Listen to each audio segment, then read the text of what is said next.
وخليني في الأول كده أقول لكم إيه هي قصة فيلم حسن المصري. وباختصار القصة هي عن شاب شغال في الحراسات الخاصة، بيحاول ينقذ واحدة اسمها نادية من إيد ناس خاطفينها، واللي خاطفينها دول عصابة خطيرة بتتاجر في السلاح.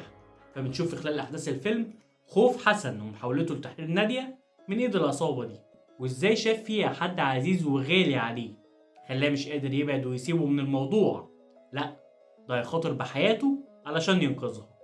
وخلينا ندخل بقى سريعا على رأيي في الأداءات التمثيلية في الفيلم ده، واللي هقول عنها باختصار شديد إن كل الممثلين ما عدا أحمد حاتم اشتغلوا في الفيلم ده بنص مزاج، كلهم متوسطين أو أقل من المتوسط كمان.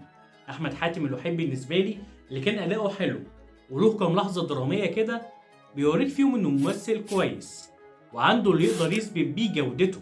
لكن الاختيارات يا عزيزي، الاختيارات